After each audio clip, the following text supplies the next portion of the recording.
ഈ സ്ട്രോക്ക് വരാനുള്ള സാധ്യത കൂടുതൽ വെച്ചാൽ ഒന്ന് സെഡൻറ്ററി ലൈഫ് സ്റ്റൈൽ, ഒബേസിറ്റി, പിന്നെ ലാക്ക് ഓഫ് എക്സസൈസസ്, സ്മോക്കിംഗ്, എത്രയും കാര്യങ്ങളൊക്കെയാണ് യൂഷ്വലി നമ്മൾ കാരണം സ്ട്രോക്കിനാണ്. അപ്പോൾ അതൊക്കെ നമ്മൾ മാക്സിമം അവോയ്ഡ് ചെയ്യാൻ ശ്രമിക്കണം. പിന്നെ നമ്മുടെ ലൈഫ് സ്റ്റൈൽ ഡിസീസ്, നമ്മുടെ കൊളസ്ട്രോൾ ലെവൽ എപ്പോഴും ജനറ്റിക്കാണ് മെയിൻ ഫാക്ടർ. ഒരിക്കലും ഡയറ്റ്, നമ്മളെല്ലാവരും പറയും ഭക്ഷണമായിട്ടാണ് കൂടുതൽ റിലേറ്റ് ചെയ്യുന്നത്. ആക്ച്വലി ജനറ്റിക്കാണ്.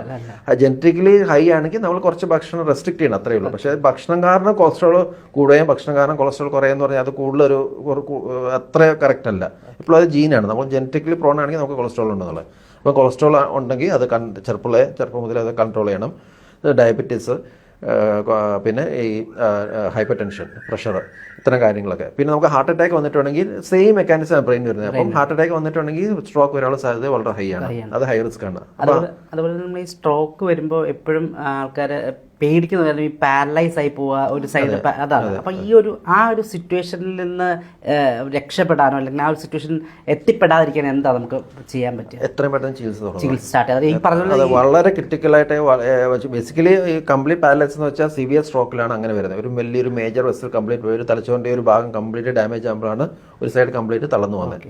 മജോറിറ്റി സ്ട്രോക്കും അതിലും മൈൽഡ് ആയിരിക്കും. ചെറിയ തരിപ്പോലൊക്കെ വന്നിട്ട് മരുന്ന് കൊടുക്കുമ്പോഴേക്കും അത് റിക്കവർ ചെയ്യുന്ന അതായിരിക്കും. പാർഷ്യൽ പാരാലിസിസ് ആയിരിക്കും. പക്ഷേ സിവിയർ പാരാലിസിസ് അല്ലെങ്കിൽ കംപ്ലീറ്റ് പാരാലിസിസ് എന്ന് പറഞ്ഞു കഴിഞ്ഞാൽ ഹെമിപ്ലേജിയ എന്ന് പറയും. കംപ്ലീറ്റ് പാരാലിസിസ് എന്ന് പറഞ്ഞു കഴിഞ്ഞാൽ അത് മാക്സിമം ആ ഒരു തലച്ചോറ് ഒരു സൈഡ് കംപ്ലീറ്റ് ഡാമേജ് ആയി വരുമ്പോഴാണ്.